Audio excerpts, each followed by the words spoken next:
Hello everyone, Earl Henderson, Primordial Defense. Thank you for watching. I have another Monday quarterback video for you. I'm going to play this video and talk about things that are going on, about explain what's going on, and talk about things that I think that are being done right and or done wrong. Here we go. Hello, I'm Officer Nick Chambers, Public Information Officer for the Sparks Police Department. This critical incident community brief is intended to provide you with information about an officer-involved shooting that occurred at the Sparks Police Department located at 1701 East Parade Way in the city of Sparks on October 18, 2022. You're about to see relevant video footage and learn about other evidence and police procedures related to this case, so you have a better understanding of what occurred based on what we know now.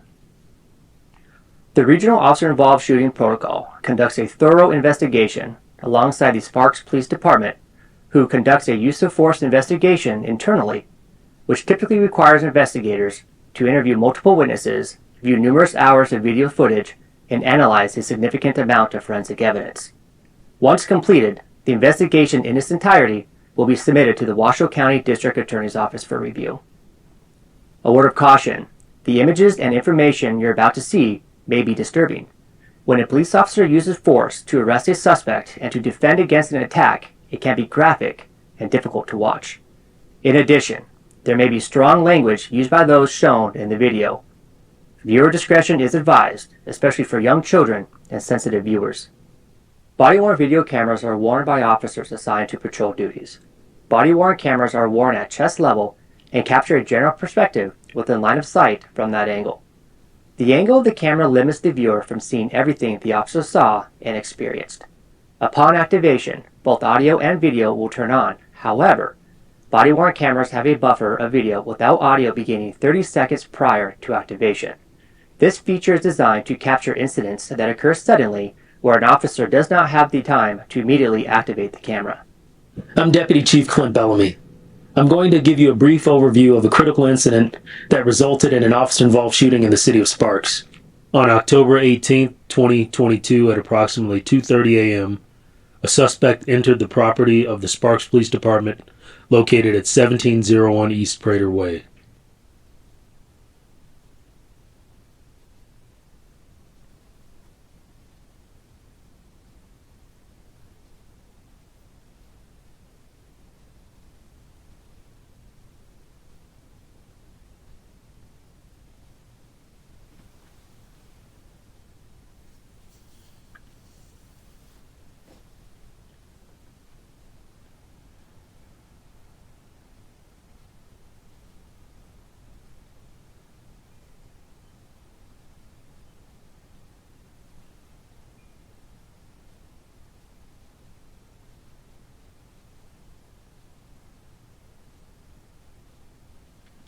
So it almost looks like he is looking behind him as if someone's following him.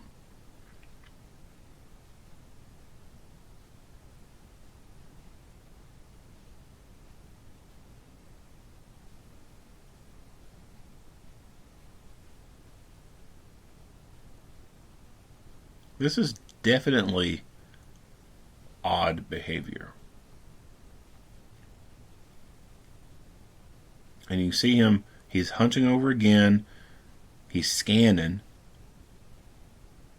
When I first started seeing or watching some of this, that was my first assumption, like he was running from someone. So even when he came down the street, he turned and looked behind him, and then he came in the parking lot, he's looking around, he's over there, and then he's looking around. The suspect hid out of sight on the south side of the building in an alcove between a wall, a wrought iron fence, and some landscaping.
After the suspect remained in the area for approximately 20 minutes, a Sparks police sergeant was entering the property on his way to work. The sergeant heard what he believed was a gunshot near the police station. He drove around the property to investigate, but did not locate anyone. Approximately 3 minutes later, another Sparks police sergeant exited the building after his shift and happened to notice the suspect standing in the alcove. The sergeant noticed that the suspect was armed with a firearm. The sergeant gave the suspect multiple verbal commands to drop the firearm to de-escalate the situation. However, the suspect refused to comply with commands.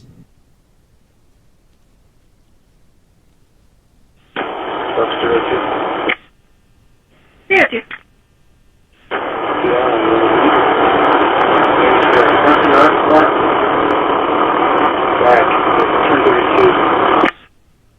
That was very 10-1. I copied a 1032 at the end.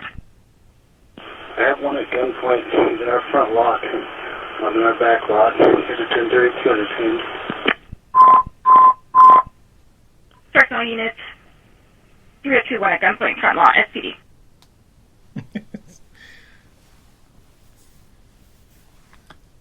Like, that is just not normal fucking radio traffic. Like, you do not hear, yeah, I got one at gunpoint at the police station.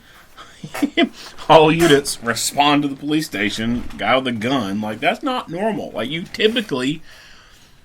just don't hear about this stuff rampantly. It's a sad state of affairs, because I used to say that people don't do stupid shit in front of uniformed police officers, and they don't do stupid shit at the police stations. Generally. Not to say that it would never happen, but generally speaking, it's very rare. Unfortunately, with the war on police, thanks Obama,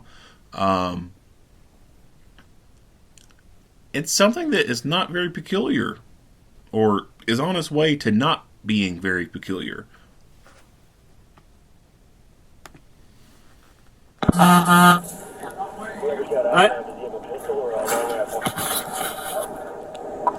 He has a pistol in his right hand. I know you're not. We're going to help you. Hey, but we can get you the help, okay? Let us do our job. All right? We can come help you. He's ducked down behind the brick, like the concrete wall. You gotta drop the gun though, bro. We can come out there and help you, but we can't do it while you got a gun in your hand, okay? You understand, man? What's your name, bud? What is it? Jason? I can't hear you. Is it Jason, you said? Which side of the building is he on? Is he going north? Negative. He's on the south side, kind of near the ramp.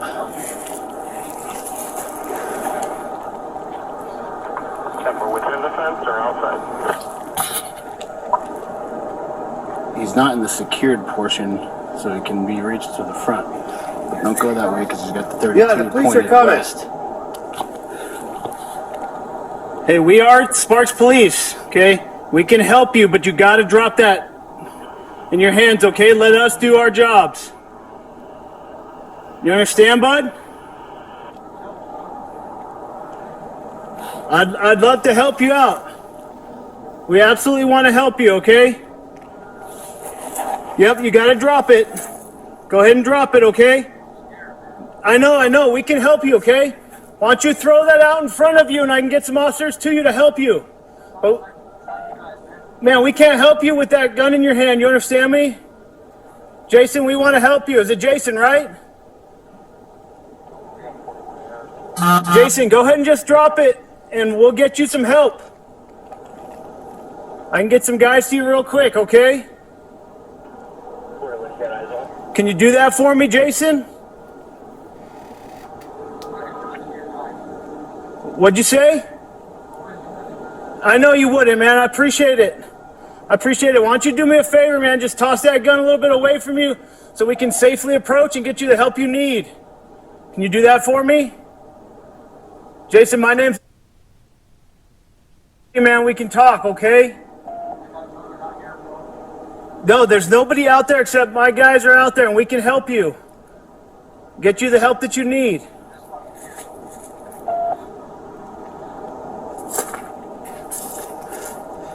Jason, if you throw that gun over there, I'll have my guys come clear the whole area and make sure that there's nobody out there trying to hurt you.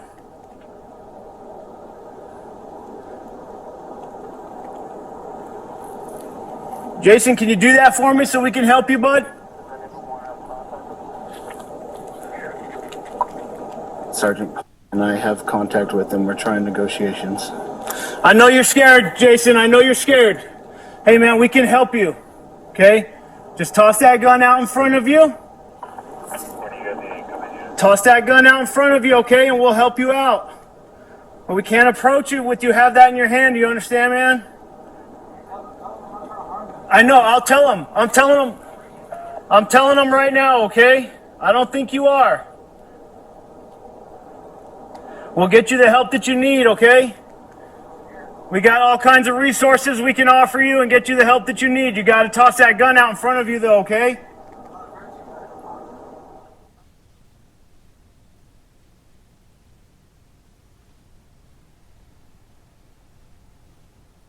Due to the suspect being armed, the SWAT team and crisis negotiators were requested and arrived on scene. The sergeant continued to negotiate with the suspect for over 2 hours and 15 minutes. Shit. During the negotiations, the suspect stood from a seated position while still in possession of the handgun and fired one round toward the Sparks Police Department headquarters. The suspect then ran toward officers who were directly in front of him with their firearms still in his hand. At that time, officers discharged their service weapons, striking the suspect. The SWAT team was joined by a REMSA TIMS medic. TIMS stands for Tactical Emergency Medical Services. TIMS medics are licensed paramedics who train with the SWAT team to provide emergency medical services during tactical operations. Medical aid was attempted, however, the suspect was pronounced deceased on scene.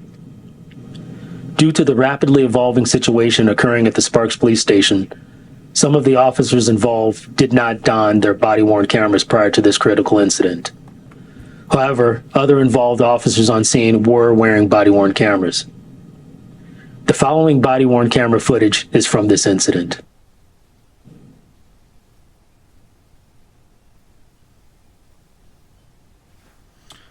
So keep in mind, they said earlier that one sergeant was coming in to start his shift and the other one was leaving.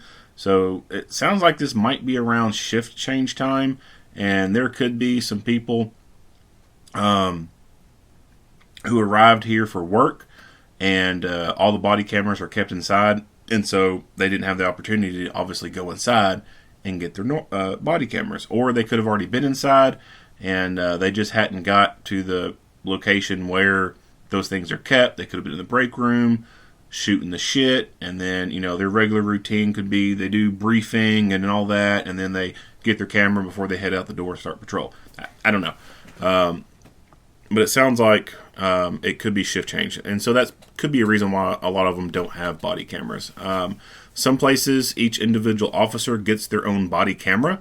Other places, they just can't afford to give everyone their own take-home camera, and so people basically share cameras, kind of in the same way that some places they have to share the portable radios and they have to share the cars. Some agencies are so big that not everyone gets their own personal stuff. At least not everything.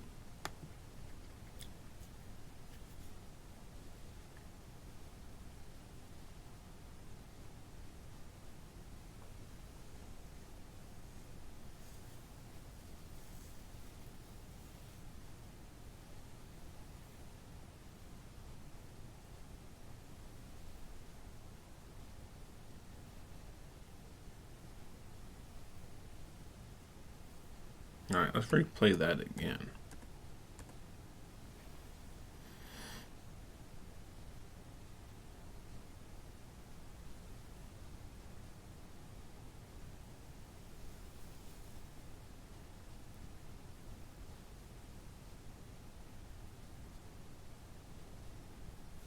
the fuck was that fell? So I'm looking back here. It looks like a section of a branch fell or something. So I don't know if someone's round just completely went that high and hit the tree and then snapped the branch, but you can see all the dust kicking up and everything. That obviously there's rounds missing. That happens in gunfights. I'm not saying it's acceptable or anything like that. It's just a known fact. There's going to be missed rounds, and you can see those kicking up the dirt and everything over there. And obviously what looks to be maybe a branch being shot down.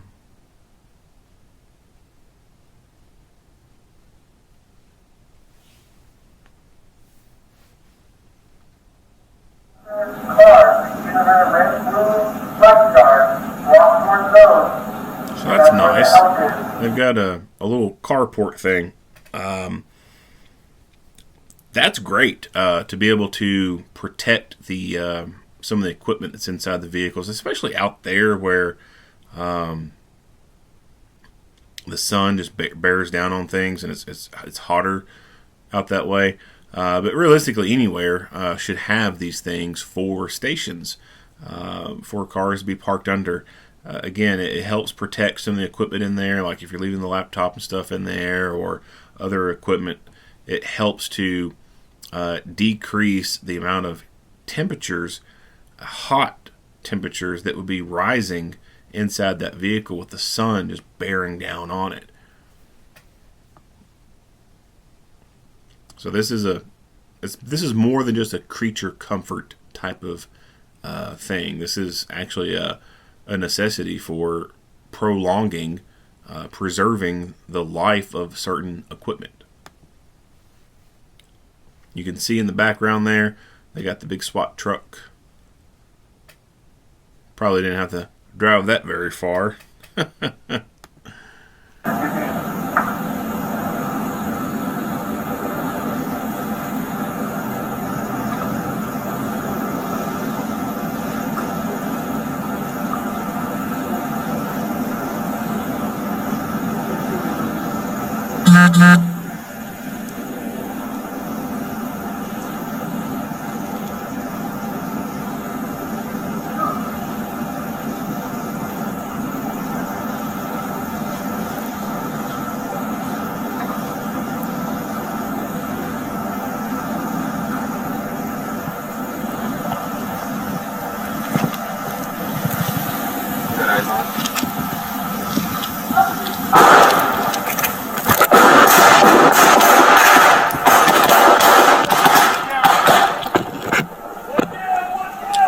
So since he pulled his pistol, I'm assuming this guy has a less lethal weapon strapped to him.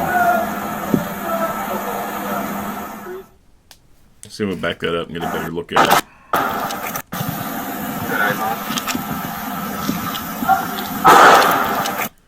Yeah, it looks like it could be a less lethal because you see like what looks like red colored or orange colored furniture on it.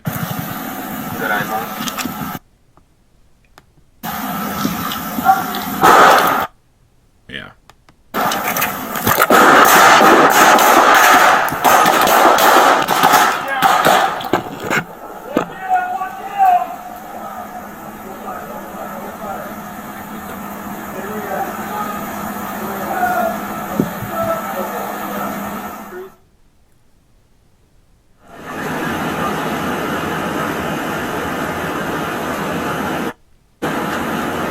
So he's doing the right thing. He's got a rifle out. Obviously, anytime there's a person with a gun, you need a rifle. Rifles can rapidly incapacitate threats a lot better than a pistol can. They're more accurate. They're just better all around. If you know you're going to a gunfight, bring a rifle and bring your friends with rifles. That's one of my biggest complaints when it comes to these shooting videos is officers having nothing but pistols and sometimes never have a rifle out or there's only one person with a rifle.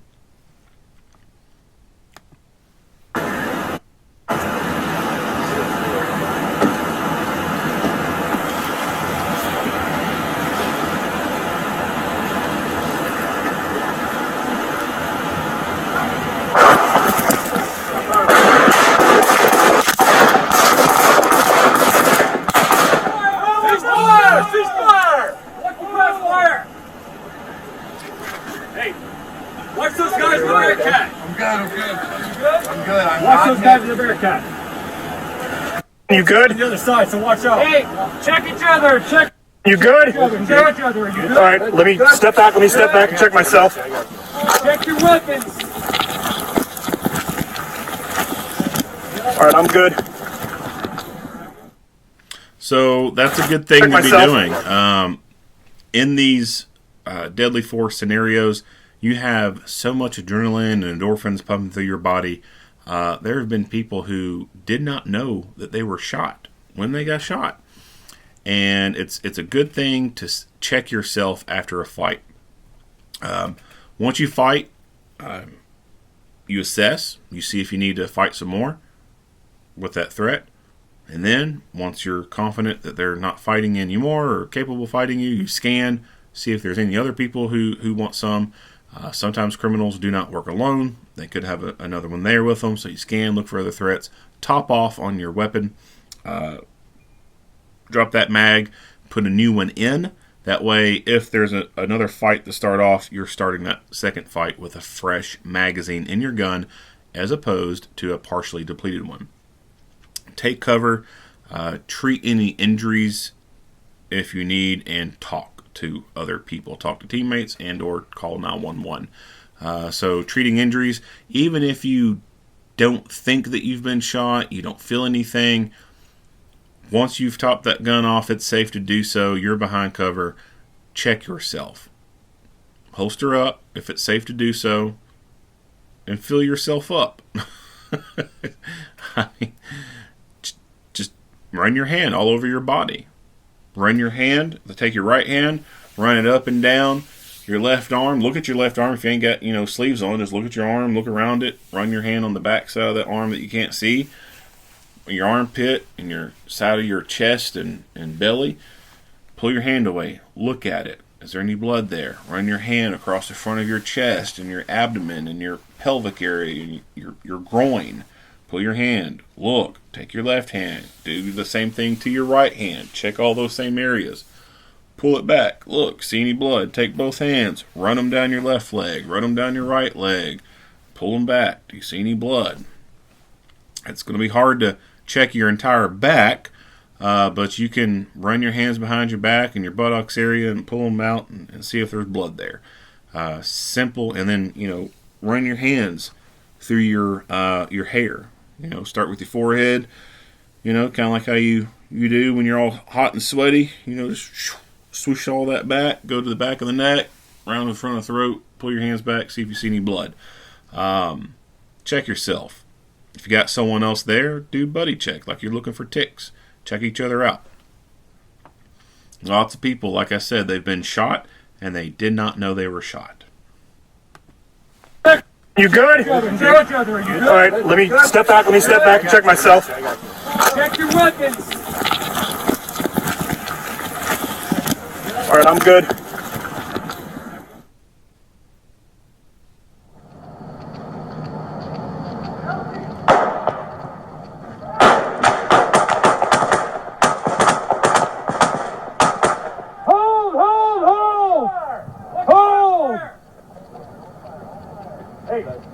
Everybody good? I'm good. I'm good. Are you good? I'm good. Are you I'm good? not- Everybody good? Hey, check each other. Check each other. Check each other. Check each other. Are you good? Are you good? Check myself. Check your weapons. Are you guys good over here? Yep. Check your weapons. Yep. Stay up. Check your weapon. Did you shoot? Yep. Okay. Are you good? Yep. Okay. So that was obviously a leader. Stay up. I don't know if he's a sergeant, captain, whatever. He's in some type of leadership role.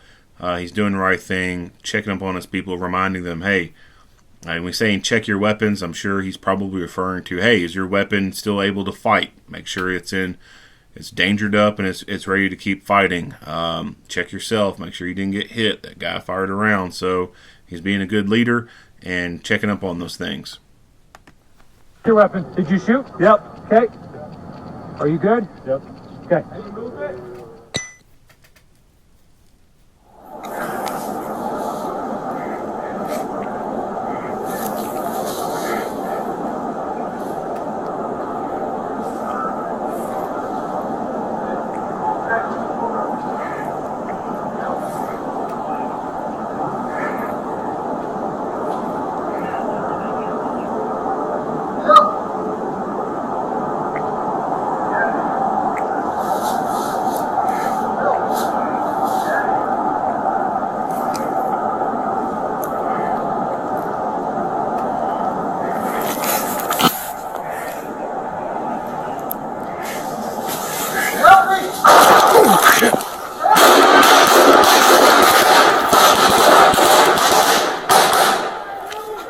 Ceasefire! Ceasefire! Everybody good? I'm good! Good!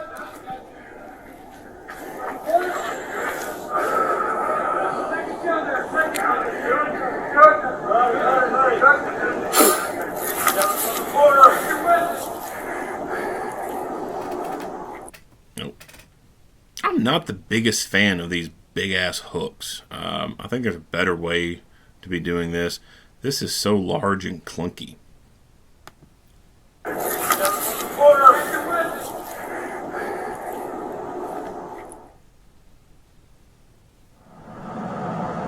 Walk towards the officer's car. You see the red and blue plugs are.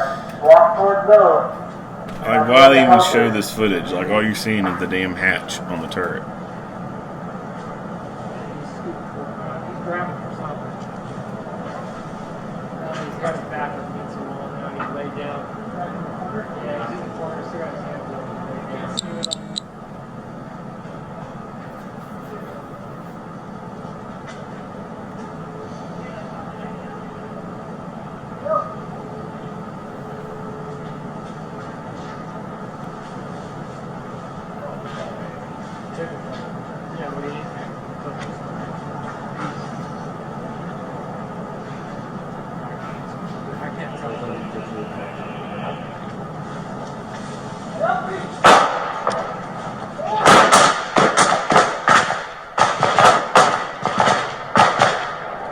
One down! One down! Shots fired, shots fired. Stay where you're at. Stay where you're at. Stay you at.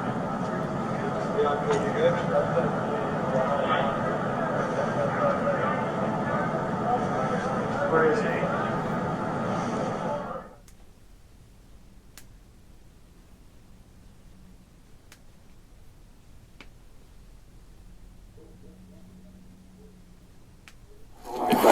Sparks 410, 1 detained, starting medical. Hey, take 2 guys and just walk that real quick.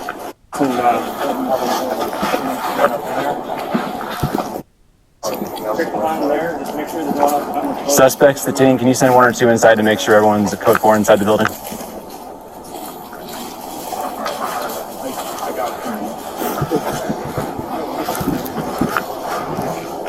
We get one of the patrol guys up here. Yep. What do you guys need? The suspect was later identified as 36-year-old Sparks resident Jason Thorpe. The investigation revealed that he fired 2 rounds from a black 9mm semi-automatic handgun during the incident. The investigation also revealed that the suspect parked his car south of the police station at a different location and made his approach on foot. The Sparks Police Department and its officers take incidents such as these very seriously, and they are treated accordingly. For questions or additional information regarding the Sparks Police Department, I have no idea what the hell this guy's intentions were. He doesn't look like the sharpest crayon in the box. I did a search and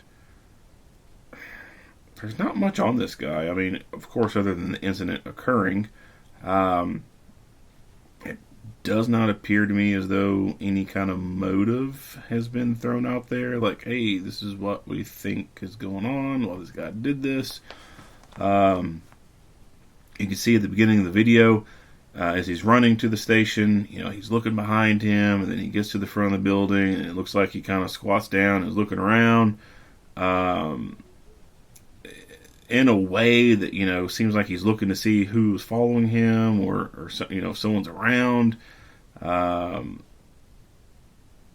don't know. Nothing that I'm looking at on these articles is indicating anything that says that they kind of have an idea about why he was doing what he was doing. It's possible that you know, he was on some hellacious drugs, and this dude was just fucking out there. You know, he may have been extremely paranoid, may have thought that there was actually people coming after him. And I guess, you know, he thought a police station would be a good place to go hide. Like, who's going to come do anything to you at a police station, right? He may have been thinking, you know, you go hide out there, and, you know, whoever this was that was going to do anything to him, you know, that they wouldn't do it or whatever. It could be that he had some type of medical problem, you know. He had I mean, he's kind of young for a stroke, but doesn't mean he can't have one. Could have had some kind of weird-ass stroke that affected his mental capacity, and he became, again, paranoid of something. There could have been nothing wrong with him at all. He could have just been a really stupid person and thought that he was going to set up an ambush and kill a cop, and then, boom, one cop came out and spotted him before he could spot them, and it turned into, oh shit, I'm kind of caught, I need to act like something's wrong with me, and I'll get away with this. I don't know. I have no idea. Based off his facial tattoos and everything, like I said, it does not appear to me as though he's a type of person to make very good decisions in life. Typically people who adorn their face with so many tattoos and facial piercings and dermal implants and all that, they don't make the greatest decisions in life. Number one, they made a bad decision and fucking their face up like that. So if they're going to do that, chances are they're going to make multiple other bad choices in life. Doesn't mean some people who make these bad choices doesn't mean they're all like super, super bad choices, you know, like they're super bad criminals or anything. They just don't make the brightest decisions. And that's typically why you don't see people like this running Fortune 500 companies en masse. Like, there might be one or two people out there who run a very successful company and they got tats like that. But when you look at the majority of CEOs and stuff like that, you don't see people who look like this. Rappers and rappers are about the only ones who can get away with this and have somewhat of a successful career. The gun looks like a Smith & Wesson Shield. Don't know what's going on with that pinkish looking trigger and mag release and magazine on there. Who knows if he was permitted to be possessing that or not. I don't think they mentioned anything about him having a felony.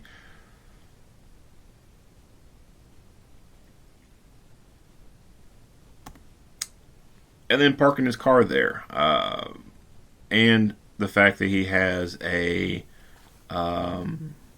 spare tire on the vehicle. Something tells me he's probably been riding around on that spare tire for some amount of time. People who do that, like I said earlier, about bad decisions, people who will ride around on that spare tire for long periods of time are people who just don't make good decisions in life. It's not a wise idea to travel for long periods of time with a spare tire. But I have no idea if he did or not. He could have just put that damn thing on before this happened. This could be a suicide by police kind of thing. You know, he may have wanted to commit suicide and he figured the best way to do it would go to the police station, but he was totally weird in how he did that.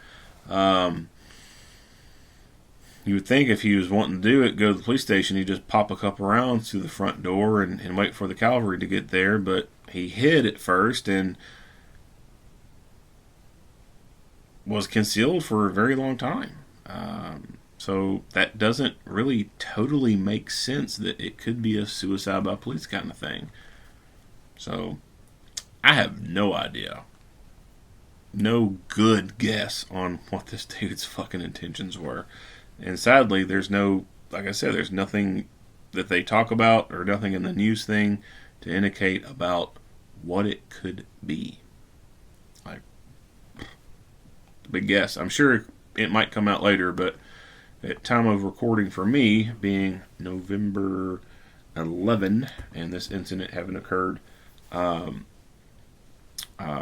October 18,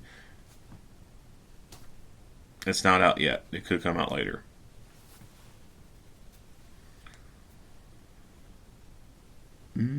Not much else to say about this video. If you like what you hear and see, go ahead and give me a like and a share. If you have not already, hit the subscribe button and stay tuned for more Monday quarterback videos. Earl Henderson, Primordial Defense, thank you for watching.